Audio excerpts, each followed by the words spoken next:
Okay. Okay. So let's make sure they're okay. Here we go. So good luck, Ariel and Josh and all those who are on YouTube. So we have a custom. Our minhag is to say a story of tzaddikim or other stories. So this week we have a few stories to share. We'll start with the story um of a story of Reb Levi Yitzchak of Barditchev. That when Rabbi Levi Yitzchak became the Rav, he was a Rav in the city of Barditchev. It means now he wasn't just the Rebbe, so to say, with Hasidim, which of course he was, but he also actually was the Rav of the city, which means he had the responsibility to deal with the halachos, the laws that come across the table of the Rav. And so he just becomes Rav of the city in Barditchev, it says in the year 1785. So he gets a knock on the door and he has a issue like this.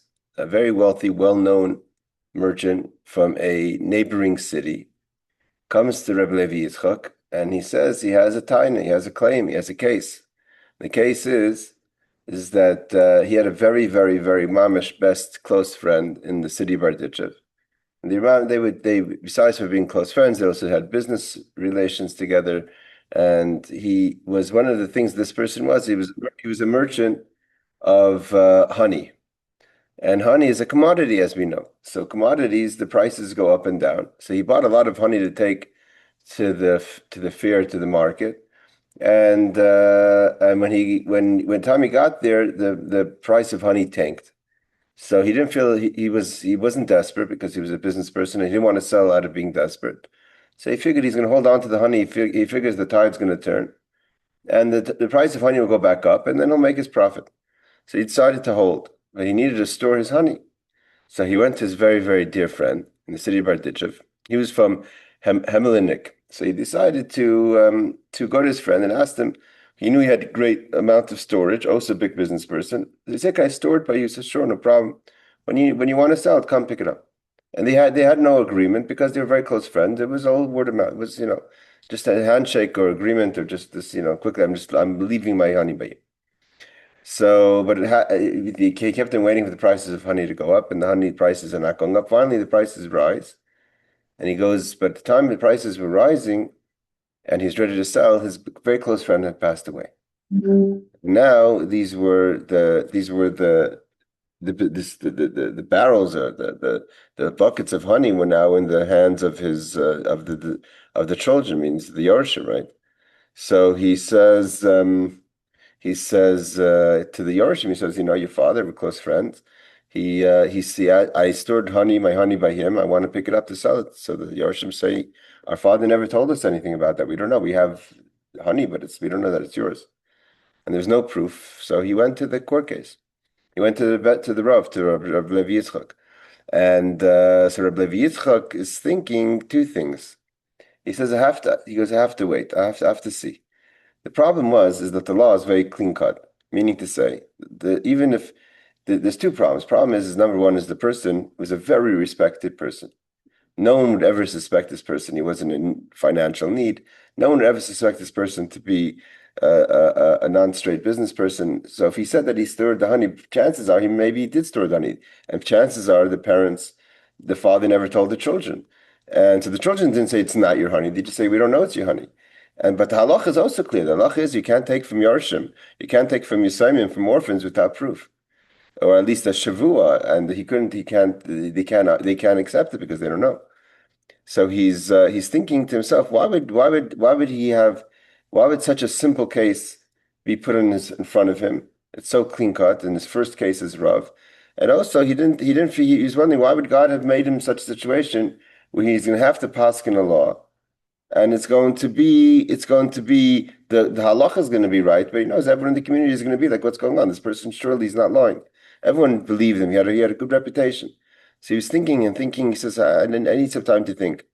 While he was waiting and thinking, because he was really more pondering of himself. He was thinking about himself, about what kind of position he was put in as a young Rav to be put in what he saw to be such a simple question. All of a sudden, the person who was claiming against the Yarshim, he said, it hit me like a bolt, he says. He said, I don't know why I didn't think about it before. I haven't thought about the story for 50 years. He says, when I was a young man, and my father knew this merchant who passed away, my friend, knew already my father. He was a little older than I. And after my father passed away, we had an exact opposite story. And the exact opposite story is that my father, this person came and says, I knew your father very well. And then later they became very close friends. And he said, I stored by your father wine and other products that your father was holding for me. I have no proof because we were very close. And oil and wine. And the law was exactly the reverse because he couldn't claim for me. I didn't know I didn't say he was lying. I just didn't know. I didn't know that it was, I didn't know that it was, if it was true or not. I was a yasam. The person who would have to swear would be the child. The child can't swear. He's not saying that it's for sure not mine. He's saying, I don't know. So the rule is just that you have to leave it in the hands of the Yisomim. And he goes, what's crazy is, it turns out it's the exact same value of money. What he was claiming for the wine and the oil was the exact same value that I'm claiming for the honey. And it turned out, so Rabbi Levi Yitzchak understood from the story, and this is the idea of shoftim, of judgment, that Hashem has a very large book in front of him. That yes, the honey was this person's, but the wine was also these people's father, the Yisomim's father. So God equaled out. When he started his career, he also was able to be the benefit of the law as a Yoresh, as a Yasam, as an orphan, that they couldn't take it out of his hands. And God paid him back when he stored his honey and then he passed away. So now the books equaled out. And Rabbi Levi Yitzchak realized from this how much greater the stories and the pictures are in life. That's not always what simple meets the eye. Okay, that's one story. There's another story I would like to tell, that this was told to me in confidence to share at this class tonight. I was told a few stories. I can tell one of them tonight. So this gentleman, I heard it firsthand. So he tells me a story like this, a fascinating story. To connect it a little to last week's parsha, which is the laws of kosher. That when he and his wife started off in life and got married, so they kept a kosher home for their family, but they didn't necessarily keep kosher so well outside the home. Outside the home, they that wasn't their thing. But at home, they kept a kosher home, and especially when they had guests, the family that would come eat by them, they knew they could eat in their house. So he says that it was one Shabbos after Friday afternoon of Shabbos, getting ready for Shabbos, and his in-laws were coming for Shabbos. His mother-in-law was coming for Shabbos, and so of course they were buying everything in kosher food, and everyone knows kosher food could be a little bit more expensive sometimes, and Shabbos food is also, you want to make a nice Shabbos. So when you're standing there online before they're about to check to pay for the bill, he looks at the bill and he sees how great the expense was, and he needed, the finances needed a bit to be better than they were. So he said to Hashem, Hashem, listen, because if you want me to keep kosher 100% inside and outside the house, I said we need to have a larger income. We can't keep kosher on this income. And as they were standing there, his wife got a phone call from her boss and said, we decided that we're going to give you a raise. And from then he told me that he's kept kosher ever since, in and outside the house. It's a tremendous story of chizuk, of hashgacha pratis, and the month of Elul, daven and Hashem answers. To finish off with the third story, and then we'll then go to halachos. We know that in this week's parsha talks about. It's actually a fascinating story. We talk about the laws of the king. One of the things that you can and can't. What the king can and cannot do, how many wives he could have, how much money he should have. So you can't overdo it. One of the things the Torah talks about is horses. You can't give him too much horses. So there's a story of a Yid who was a factory owner, and he lived in Russia under the Tsar, and he was a manufacturer. He manufactured.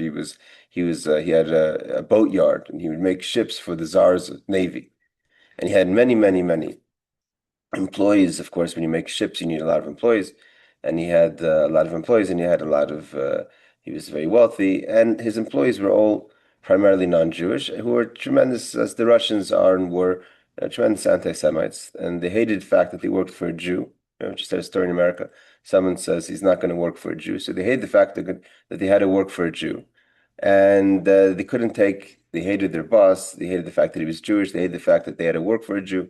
So they came up with a scheme that they're gonna do something to the boat that they're making for the Tsar's navy that's going to be damaging.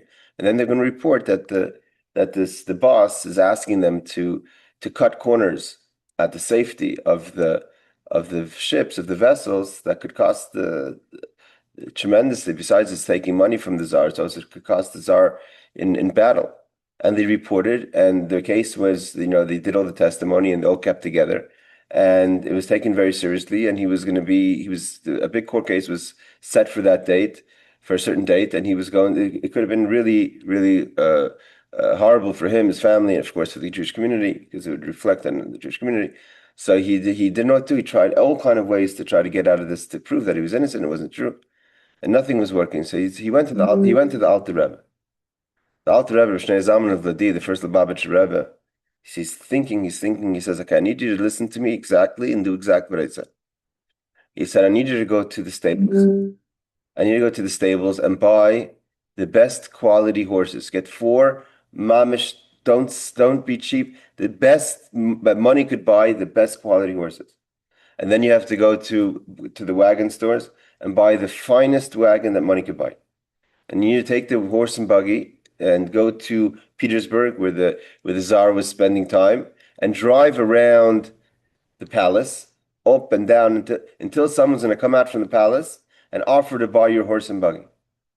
And don't sell. Don't sell. So you won't sell. And no matter how much money he offers you, don't sell. Then he's going to say that it's for the Tsar. And when you say it's for the Tsar, you jump up, you stand in attention, you say, for the Tsar, I'm giving it as a gift. That's what you have to do. He said, this is very weird instructions, he doesn't know. So, but of course, the Rebbe tells him to do it, he does it. Doesn't say if he was a chassid or not. So he goes and he buys the finest horses, he buys a fine wagon, he goes to Petersburg, it's a whole trip, and he's driving for hours or days to get there. Russia's big. He gets there, and sure enough, he's driving up and down. He feels weird. It's like a weird thing, like driving your car back and forth. He's driving up and down the street with his wagon. Sure enough, as the Rebbe said, someone came out of the palace and said, "We would like to buy the horse and buggy from you." So he said, "No, sorry." And of course, they kept on putting up the price. Finally, the person said, "This is for the Tsar." He says, "Oh, it's for the Tsar." So he jumps out of his wagon and he says, "I give it as a gift to the Tsar."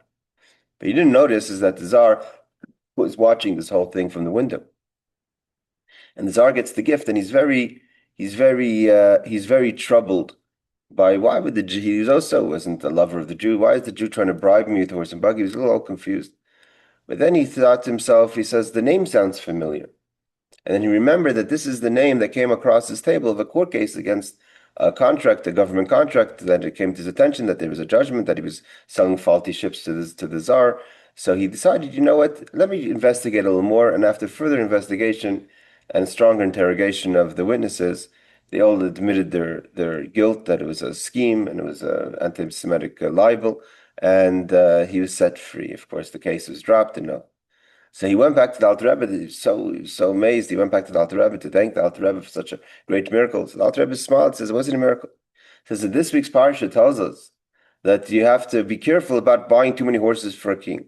So Alter Rebbe says, I was always wondering to myself, why do you have to say that? Like, yeah, we're talking about even people like King David and King Solomon, great kings.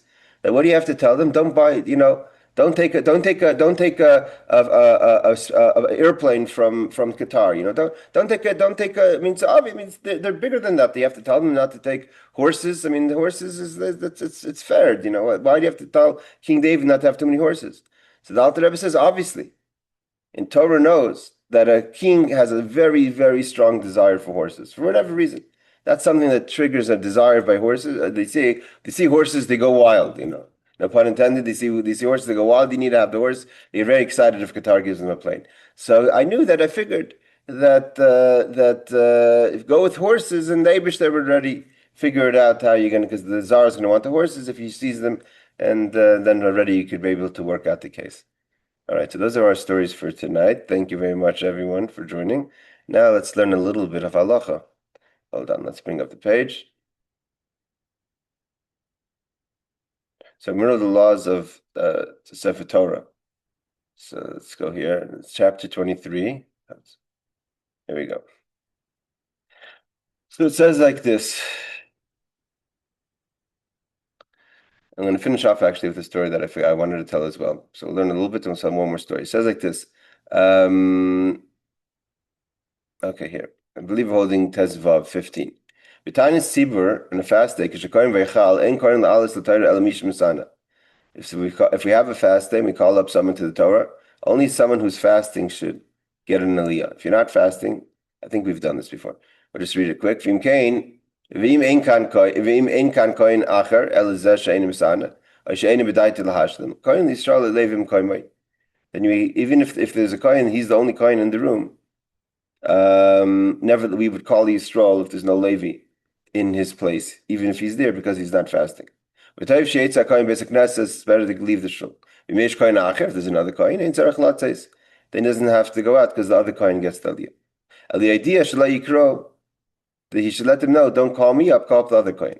If they call up, you shouldn't go up. But if it's also a fast, it's on Thursday and Friday, on Monday and Thursday, well, we read the Torah anyways. Just that the actual Kriya is going to be different because it's a fast day.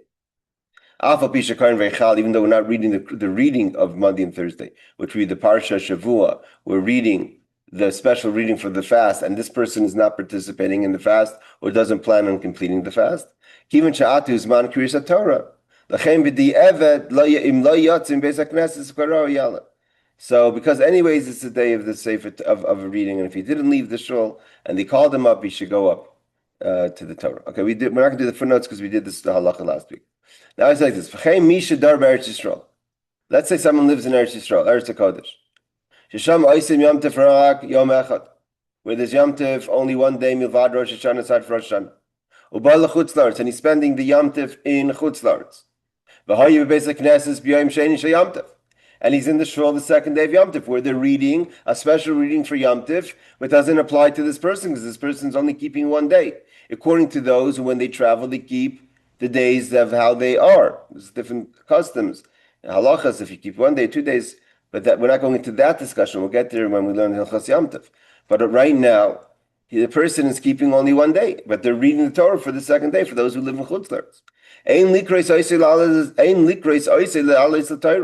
Don't call up a person who's from Eretz Yisrael to the Torah in the second days. And the same ruling, if you're the Kohen or etc., you leave the room. All the things, if it's a Monday and Thursday, all the laws that we said before in Law 15 with regard to the situation. So if it's a Wednesday, Sunday, Wednesday, or Friday, say. So then, if that's possible, then yeah, it's possible. So he wouldn't go up. But if it's a Monday and Thursday, possibly he would go up because it's day of Kriya anyways. I'm not sure. Let's see the footnotes, because when it's a regular weekday for one residing in Eretz Yisrael, though in public he must act as on Yom Tov. So what he's saying is, this scenario only works for the second days. Because Chol HaMoyed, the question is like this. He doesn't discuss the question if it's Chol HaMoyed. For instance, if Sukkot is the first day of Sukkot, let's say this year's Shabbos, I think falls out on Shabbos. So Sunday is the first day, is the second day Yom Tov, Chutz starts. In Eretz Yisrael, Sunday is the first day Chol HaMoyed. So they're going to read the Torah anyways.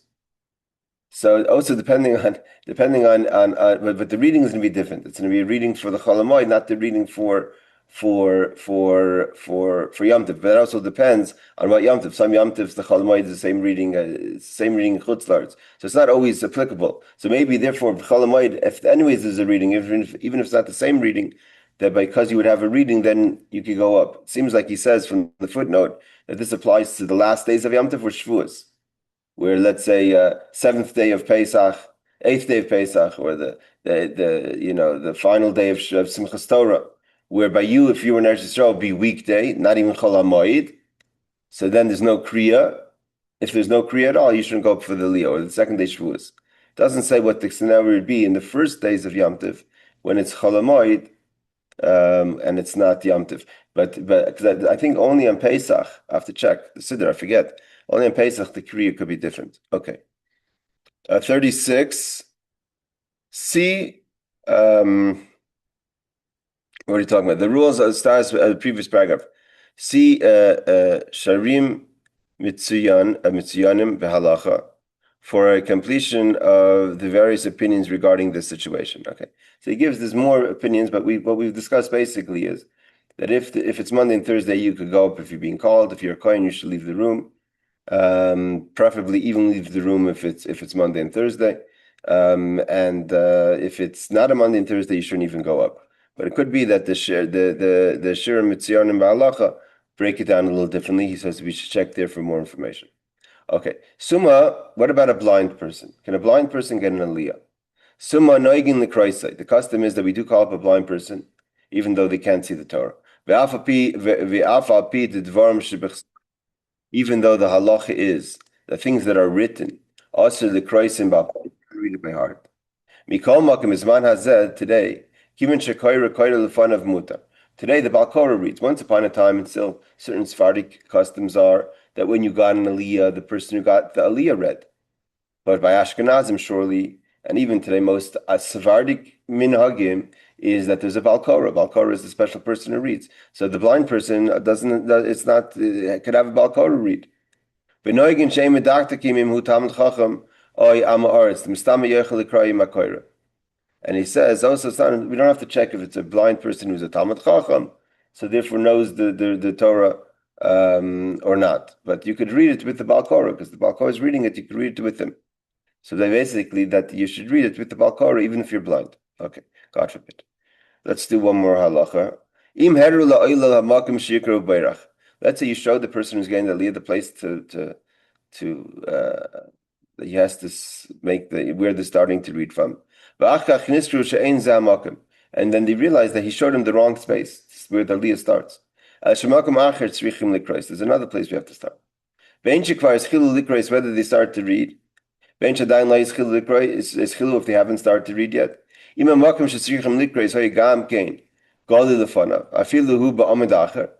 Ula'acher hamakim sheherloi ein tzarich levarach shenis mishum dedaite hayal hamakim sheberach va'amash niglefanav. Because even if he showed him a wrong place, but the right place was on the same page or in the same eye view, means the Torah was open to the right place. It just he didn't point into the right column, even if it wasn't in the column. If it was in the next column of the column before, but the column was open in front of him, because you make the bracha on what's in front of you, even if you don't know exactly the space. Preferably, you know the space. In Chabad's minhag, of course, we kiss the beginning and end. But if the reading was totally off, and it wasn't in front of the person when he made the bracha, you have to roll the sefer to get to the correct place. So, sorry, I have to go back what I said before. It only applies to the column and the column before the going forward, but the column before doesn't apply even if it's revealed. The halach is you have to make another bracha. You only make this the bracha, not baruch as Hashem ha'mevayrach, only baruch atah Hashem asher bracha banu mikol amim. You don't have to make what we do, kind of a corrective statement when you make a blessing that was wrong. Al bracha you're trying in the first blessing, that you did wastefully because you looked at the wrong space. If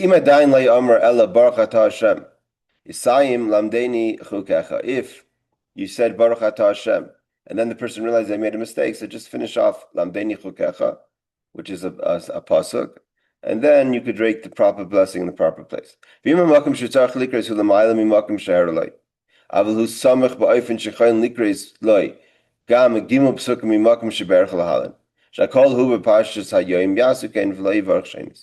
he says, if where he showed him was a little before, that you could just go back and continue and then start again, so then that's what you should do and not make a second blessing, so it shouldn't be a wasteful blessing.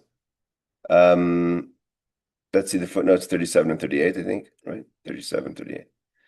Yeah, 37, 38. So he says, blessed is his name whose glorious kingdom is forever and ever. That's what we say. This is said somewhat to somewhat atone for the sin of having mentioned his name, Hashem's name, in vain at the first bracha. So we say, Baruch Shem Tov. This is traditionally what someone says he or she who makes a bracha levatala. Okay. 38, resulting in him having to set all together. The Hebrew here is a bit off. What are we talking about? Lamdeini chukecha. Blessed are you, Hashem. Teach me your statutes, the mitzvahs, which is a complete verse, thereby avoiding bracha vatala, a breach of reciting in vain, a bracha reciting in vain. Yes, Rebecca. Um, just in general, with regard to like if you say a bracha levatala or something like that, when do you say Baruch Shem Kavod Malchus Olam Va'ed? Yeah, that's what it says. Yeah, that's the custom. But like, so first you finish it with Lamdeni Chukacha, and then you say, No. Two separate things. If you say Baruch Hashem and you realize that you're about to make a bracha in the wrong space at the wrong time, and you're gonna have to be shown again the space, then you just finish off and then you don't have to say Baruch Hashem because you said a pasuk. If you make a bracha without saying Baruch Hashem, Baruch Hashem Lamdeni Chukacha, so then you have to say Baruch Hashem Kvan B'chus. okay. What about like, if someone reads a full pasuk from the Chumash, are they allowed to use Hashem's name? If you're saying Tillim, you say Tillim. You said a pasuk. You're saying a pasuk in Torah. No, like let's say someone's making a Dvar Torah or something, and they're quoting an entire No. pasuk. Yeah. Traditionally not, because then you're just quoting a pasuk as a verse. Okay, and also, what about in Zmiros? It's a good question. Zmiros, I want to check on that because I think some people do and some people yeah. don't. I want to see Chabad doesn't really say Zmiros. The Zmiros that we do say are Mizmor David, which we say, of course, so we say everything. But let me check. I think people do. If I'm not mistaken, my grandfather's saying Zmiros. I think he did. I think we do. But I want to double check. I don't want to Okay, just say. thank you. All right, let's just do one more halacha. Like we said this before, everyone has to get at least 3 verses. When we're reading Mondays and Thursdays and Shabbos afternoon, which is short reading, all in all, it has to be 10. Means not just 9, because 3 times 3 is 9, but it has to be a total of 10, and each person has to have at least 3 psukim, which is why we said in Rosh Chodesh it gets complicated. Best is that the fourth person gets the 4 verses. But they have them kulam psukim. Dal psuk im lekulam. Psukim. Dal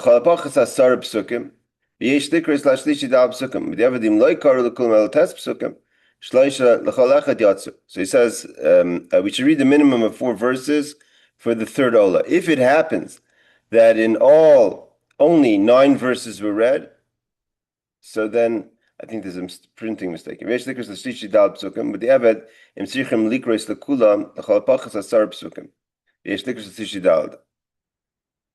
on a second. On Mondays, it is required that all that's read, we should read a minimum of 4, and third ola. Yeah, not sure. This seems like a repetitive statement that's still off in the printing. If we only read 9 psukim, not 10 and 4 to the third person. Yatsu. Ubepurim she'en karim lechulam ela tes psukim zel mishum desalek inyana. And on Purim, those who are more aware, Purim has only a space for 9 psukim. But because the subject is over, we're not going to add a pasuk of another subject. So that's lechatchila what we do.